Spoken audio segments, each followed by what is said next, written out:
So we'll get into that in a moment. We're continuing the interpretation of images. So we're going with the blue color. We understand the blue color as the color of the sky. For them, the turquoise blue and turquoise was the color of water. So if we've already spoken that the mantle of our Blessed Mother is not sky blue, but green, jade green and quetzal green, sacred green, then the blue color is found on the outside of the image. We see here, this is a photograph that I took of the original in the basilica, and we see how around it is clear that it's blue and white. Blue, white, blue, white. So like the mantle of Tlaloc. Blue, white, blue, white. So she comes in a niche of clouds. She comes from the place of God. She comes from the place of origin. She is she's sent by the God that is in the heavens.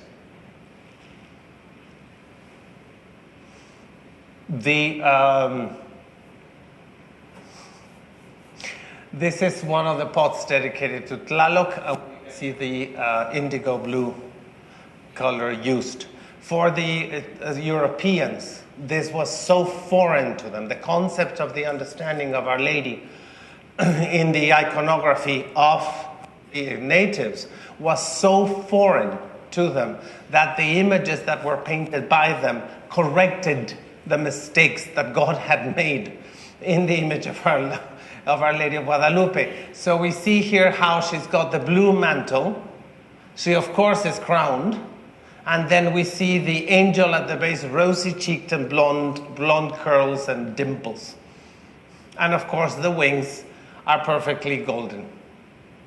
So that's how foreign the entire concept of Our Lady of Guadalupe was to them. So this is the original, and this is exactly as she appeared. The yellow color, or gold, was the color of fire, was the color of the sun. This is the face of the God of the sun, and we see that his hair is blonde. His hair represents the sun rays.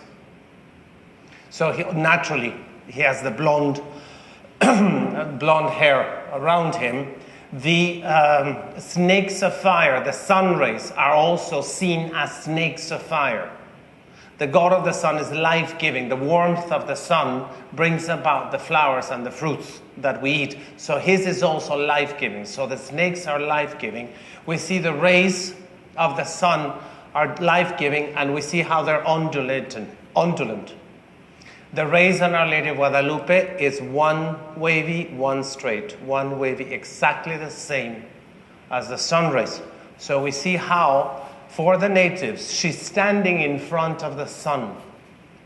She is greater than the sun, the greatest of their gods. When she heals Juan Bernardino, the shaman, the man who has already told him that the sun has the soul of his uncle in his clutches, he's confirmed that it is the God of the sun. She heals him. So she takes, in the mindset, she takes the power of the sun and pushes it aside and says, no. She's greater than the greatest of their gods. For European church iconography, when we see a halo, when we have a halo on the head of saints, that represents the presence of the Holy Spirit. Divine presence. When we see Our Lady of Guadalupe, we see that the halo goes all around her. When the angel Gabriel greets her at the moment of the Annunciation, she says, Hail Mary, what? Full of grace. We see she has the fullness of the graces of God. The embroidery of the dress Now, I told you there's a lace that is embroidered in gold. Since we understand that the symbols have a significance, there are several flowers. We have 3 types of flowers particularly. The biggest ones are called the flower hills, Petal. So we see these flowers here, the big ones. There's 9 flowers. These represent hills. And since they have foliage around, they have woods in them. They're very rich hills, except for one, this one. This one has no foliage. We see here the symbol for the hills in the codex, in the in the native codexes. We see how it's got these lobular 3 lobes on each side, and then it has that yellow part on the bottom and that red line, and that represents the center or the base of a hill. If we look at the flowers on the dress of Our Lady, it has exactly the same elements that we see on the codex. So each one of this is a hill, and the foliage around is the woods, except for this particular one. As we can see here, this flower has no foliage. So this hill is a dry, barren hill.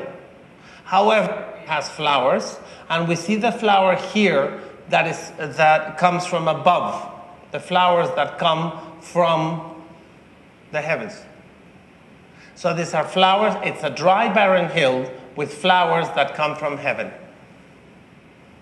Does that sound familiar? Where have I heard that story before? What would this hill be? Don't worry, it's not a test. I'll grade you. The what, sorry? The New Jerusalem. Good idea, no. No, a hill that is dry and barren, that has flowers that have come down from heaven. Tepeyac.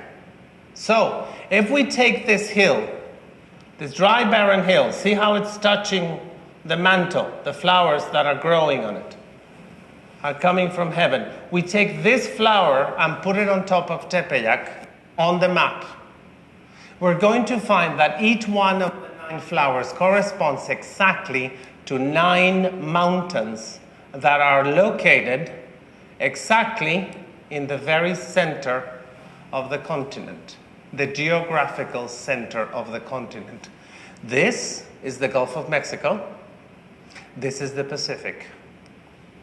Her head facing towards Jerusalem, to the east. 19.5 north, for those of you who do maps. That's exactly the center where she's located. Now, the other flower that we have is the Venus flower. The flower that we have here is a flower that has 8 petals.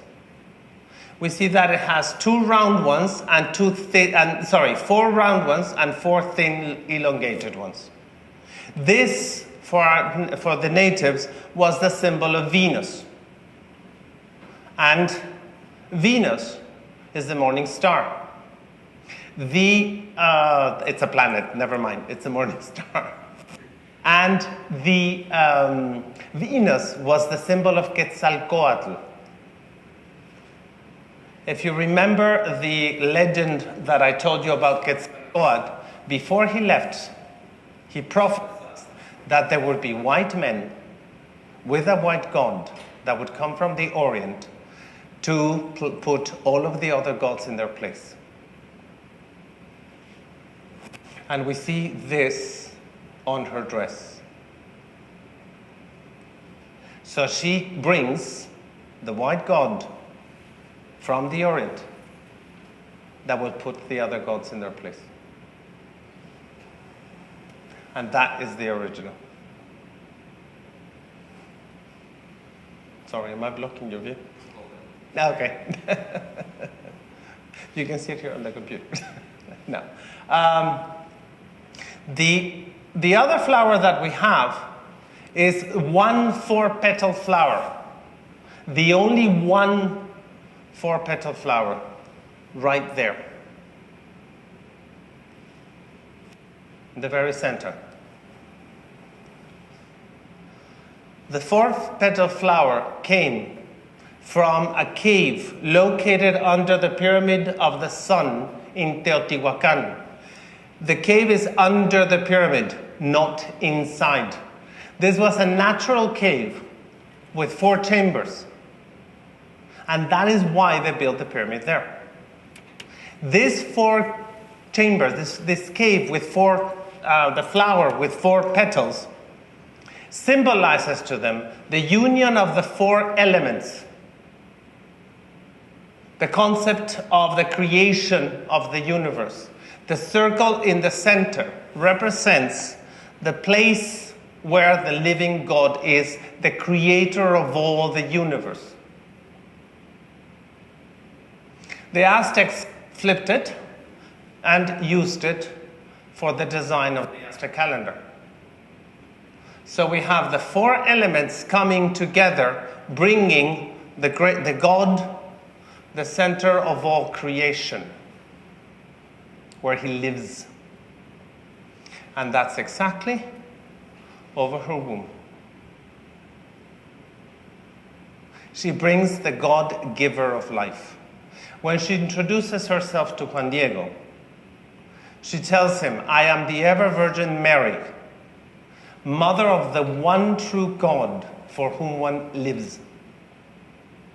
All human sacrifices ceased within 4 years. From 250,000 a year to 0 in 4 years.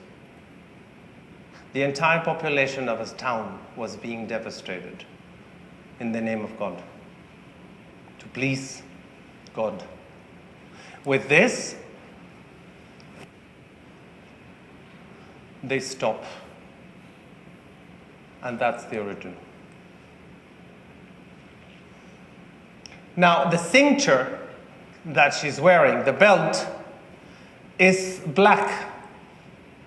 Quetzalcoatl, the legend of Quetzalcoatl says that he transformed himself into a black ant in order to go into the underworld, and then takes the bones and the ashes of the men that were created and destroyed before, sacrifices himself by drawing blood and mixing it with these bones and ashes, and gives life to man in motion and movement. So the color black becomes the color of Quetzalcoatl. The pregnancy that we see here, this is a woman that lost her life while giving birth. So she has this belt tied around with the 2 ends of this belt hanging down. That is a symbol of pregnancy. When we see Coatlicue, Tonantzin Coatlicue, the mother goddess, we see how she has 2 ends of her belt hanging down. So she is pregnant.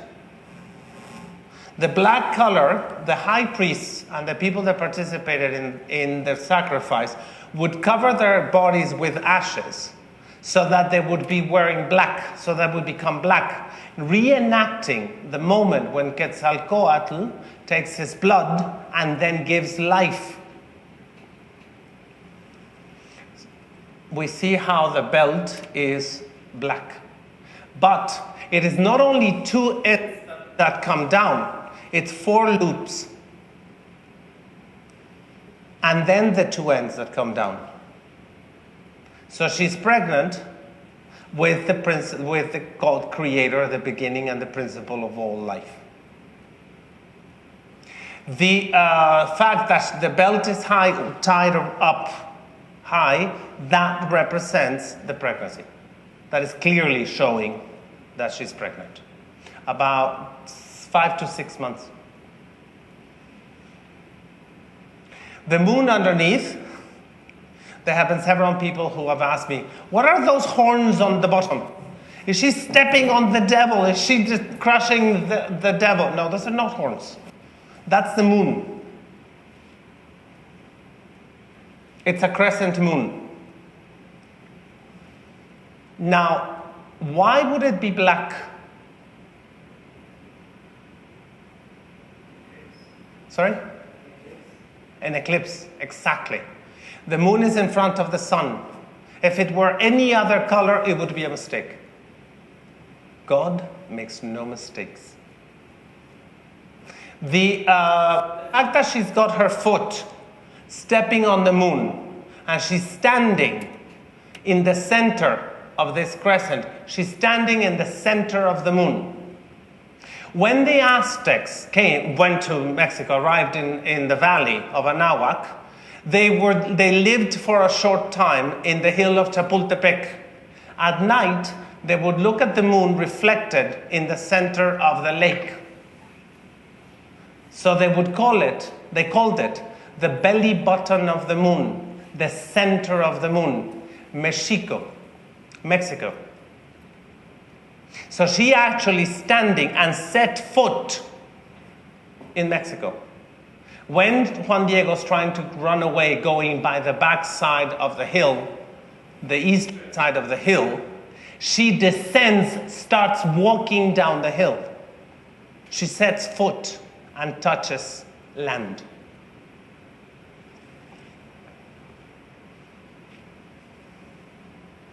The brooch that we see that she's wearing, this is the only one element in the entire image that has absolutely no meaning to the natives. This is the cross that the priests, the friars, were wearing and that they also had with them. That meant that everything that Our Lady, the whole message, the God giver of life, she never mentions the name Jesus Christ or Jesus the Christ. She never mentions him by name. But this means that the gospel that the priests are speaking, that is the God giver of life. That is the God that she is bringing.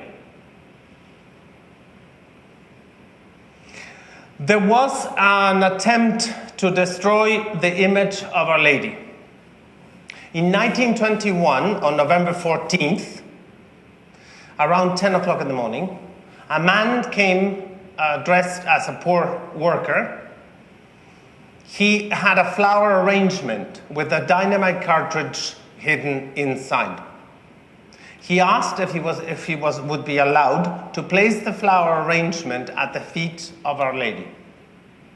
Of course he was allowed to do so, and he left the bomb, he placed the bomb and left.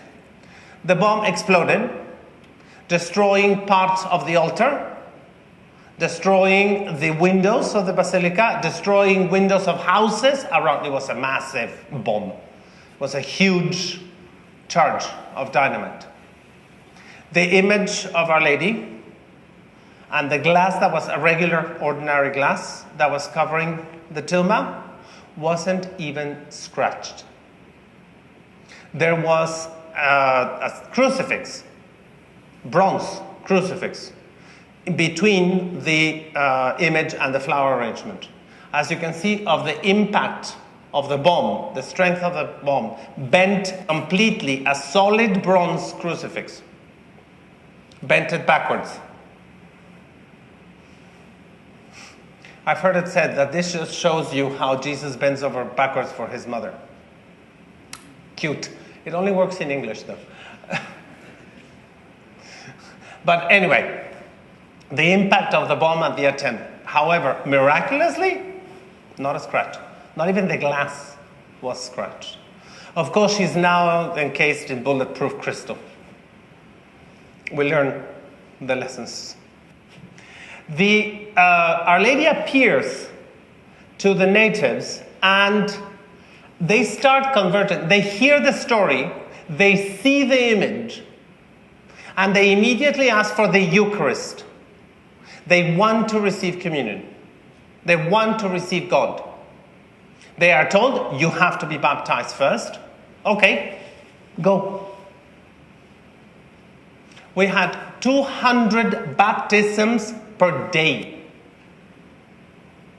from a handful of converts that were being killed and attacking each other, to 200 baptisms per day. Confirmations, 200 confirmations per day. It was an assembly line of confirmations. Weddings, about 100. No, not true. They started marrying sacramentally. Before the conversion, they understood that they had to have as many women as they could afford in order to have as many children as they could possibly have, in order to have enough human hearts to have enough human sacrifices to perpetuate life. That was their sacred duty. Now they married sacramentally, for love. And all this from Our Lady. 9 million converts in 5 years. It is the largest conversion in the history of all mankind. The priests the friars wrote in their diaries, divine exhaustion. They needed help to raise their arms. They were exhausted by the end of the day.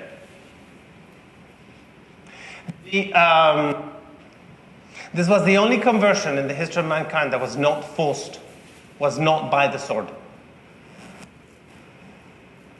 Now, we put aside, let's say faith, and we're going into science. Reason. Absolute reason. Now, we're going to see how from reason we reach faith. So the very first thing we're going to see are the constellations, the stars on the mantle. At first, people thought that they were just placed. And we can see that they're aligned. You can see imaginary lines here that are actually aligning the stars. They're in a neat little rows. Yeah, God does things in neat little rows. We see here that each one of the stars is part of a constellation. Maybe you can see it better with this one. You see here, for those of us who are not used to studying the stars, Scorpio, Ursa Minor, Ursa Major, Southern Cross. These are the ones that are perfectly visible on the mantle. The ones that are not visible, we see above her head, this group of stars is called the Boreal Crown. She is crowned with stars. She has on her chest Virgo, the Virgin. On her womb, Leo, the lion. In the Old Testament, Jesus is referred to as the Lion of Judah. On her knees, Gemini. Yeah, that one I don't get. I have to look for a theological significance for that one because I haven't found one yet. The one on the bottom, Orion. Over the angel, the guardian. Now, it took them a little bit to identify the constellations because they're wrong. They're on the flip side. If you look at the chart of the stars, this is how you see them. However, the stars that we see on Our Lady are on the other side. That's because they are seen from heaven to earth. Who told you you're the center of the universe? There's the view from God. And God makes no mistakes. The position of the stars are exactly the position where they were on December the 12th, 1531, around 10:40 a.m. The universe expands. If you take a computer, you can see the place where the stars were that match these positions. The moment Juan Diego was giving the roses to the bishop and the image is imprinted, the positions of the stars from the point of view of God looking down onto the bishop and Juan Diego, that is the position that is imprinted on the tilma. Like a photograph from space. And you can see the position right here. Exactly with her head facing towards Jerusalem. And if you're curious as to what this position might be, 19.5 latitude north. The exact same position as the flowers on her dress, in the very geographical center of the continent. Now, in 1954, and then again in 1963, Francisco Camps Rivera, a professional photographer, an expert photographer, made a infrared photographic analysis. He works with a lot of the world museums, and he uses infrared photography on paintings in order to see what's under the paint. Normally what you find is the drawings, the sketching of the drawings, where the paint is going to go, the gesso that will hold the paint in place. If the painter changes his mind, which happens very often, if the painter changes his mind and then he decides to place a dog instead of a child, a hand change position, anything like that, that shows up through infrared photography. You can see what's under the paint. So he took a photograph, an infrared photograph of Our Lady of Guadalupe, and what he found was nothing. There's no drawing, there's no previous analysis, there's no changes, there's nothing underneath. Even more, there's nothing holding the paint in place. Technically, she shouldn't exist. If you try to paint this, anything you apply will fall off. Naturally. It has nothing to hold the pigments in place. Well, guess what? 480 years later, she's still there. Now, if you like mathematics and geometry, the Domus Aurea, the proportion, the mathematical analysis, the golden ratio, the mathematical analysis of everything on Earth, the one that was used by the Greeks and Romans and in the Renaissance periods in order to see perspective, the proportion, the mathematical analysis of flowers, all of this resumes into, we can see things that are harmonious to our eyes, and it's down to the molecular level. All of nature, of course, responds to the golden ratio. When that is applied to Our Lady of Guadalupe, she's mathematically perfect. This is a masterpiece. No one in their right mind would paint their masterpiece on, no human, sorry. Before I start saying heresies, no human in their right mind would paint his masterpiece on this. They actually couldn't, because the paint would fall off. It happened with the crown. It happened with the angels. Yet, she is absolutely perfect. Now, during the Industrial Revolution, France made the first piece of floating glass, the very first sheet of glass that was made of one piece. They gave that sheet, they sent it to the Basilica for Our Lady of Guadalupe.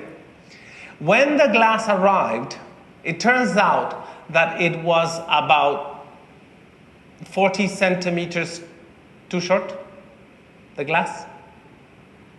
So they placed the glass in front and decided to chop off a little bit of the top and a little bit of the bottom. And they made relics out of that.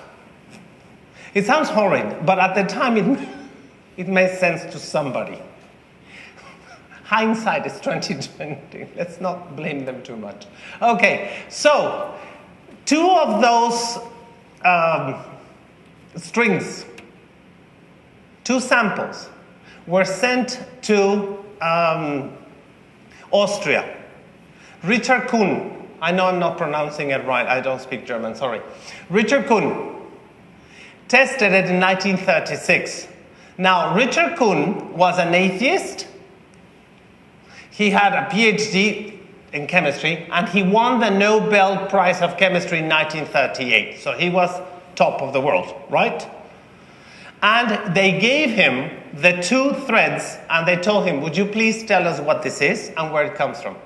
Just give us all the information you can give us on this. He did a molecular analysis, a spectrophotometry of atomic absorption. Yes, I was able to pronounce it in English this time. That's the first time.